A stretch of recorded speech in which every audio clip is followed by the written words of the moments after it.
ലൈവിൽ ഇപ്പൊ ഒരു രസകരമായ ഒരു സംഭവം നടന്നു. ആ ഒരു വാഷ്റൂം ഏരിയയിലെ സീറ്റിംഗിൽ ഇരുന്ന് നമ്മുടെ അപ്സരയും ശരണ്യയും സംസാരിക്കുമായിരുന്നു. സംസാരം എന്നതിനേക്കാളും ശരണ്യ അപ്സരയെ ഇന്റർവ്യൂ ചെയ്യുന്നത് പോലെയാണ് എനിക്ക് തോന്നിയത്.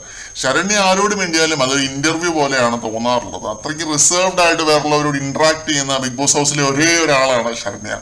ശരണ്യെ പോലെ അവിടെ ആരും ഈ രീതിയിൽ ഇന്ററാക്ട് ചെയ്യാറില്ല. അപ്പൊ ശരണ്യ അപ്സരയോട് പറയുന്നു, തുടക്കത്തിൽ കണ്ട നീ അല്ല ഇപ്പൊ ഉള്ളത്, കൂടുതലും സൗഹൃദ വലയങ്ങളിലേക്ക് ഒതുങ്ങി പോകുന്നു, മജോറിറ്റിയുടെ തീരുമാനം നിന്റെ തീരുമാനമാകുന്നു, അങ്ങനെ കുറെ കാര്യങ്ങൾ പറയുന്നുണ്ട്. അപ്പൊ അപ്സര പറയുന്നു, ആ ഒരു യുദ്ധത്തിന്റെ ടാസ്കില് നെസ്റ്റിനെയാണ് എല്ലാവരും വളഞ്ഞിട്ട് ആക്രമിച്ചത്. അപ്പോഴൊന്നും ഞങ്ങളുടെ ബറാക്കിൽ ഒന്നിൽ കൂടുതൽ ബോംബുകളൊന്നും വീണില്ല, എന്റെ കയ്യിൽ ഷീൽഡ് ഇല്ലാഞ്ഞിട്ട് ഞാൻ ബ്ലോക്ക് ചെയ്തു, തോക്ക് മാത്രം വെച്ച് ഞാൻ ബ്ലോക്ക് ചെയ്തു എന്നൊക്കെ പറയുന്നുണ്ട്. കോമഡിയാണ്. സംസാരിക്കുമ്പോഴായി കഴിഞ്ഞാൽ ഞാനും ഗബ്രിയും മാത്രമാണ് സംസാരിച്ചത് എന്നൊക്കെ പറഞ്ഞ് അപ്സര ന്യായീകരിക്കുന്നു, സ്വയം ന്യായീകരിക്കുന്നു. ഇവർ ഈ ഡിസ്കസ് ചെയ്യുന്ന അത്രയും സമയവും ജിൻഡോ ആ ഒരു വാഷ്റൂമിന്റെ അകത്താണ്.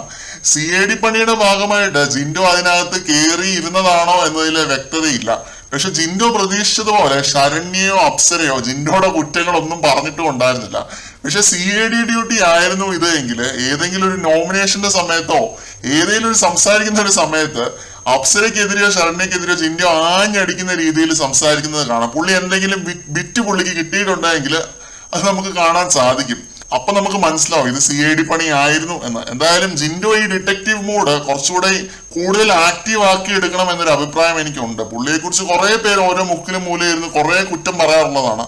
ഈ ഒരു CID പണി ജിൻഡോ ആക്റ്റീവ് ആക്കി എടുത്താൽ ഏറ്റവും കൂടുതൽ കുടുങ്ങാൻ പോകുന്നത് നമ്മുടെ ശ്രീരേഖയൊക്കെ ആയിരിക്കും. അതുകൊണ്ട് ജിൻഡോ കൂടുതലും ഈ CID പണി ആക്റ്റീവ് ആക്കി എടുക്കണം എന്നതാണ് എന്റെ അഭിപ്രായം. കേൾക്കേണ്ട കാര്യങ്ങളാണ് ശ്രീരേഖയൊക്കെ പറയുന്നത്.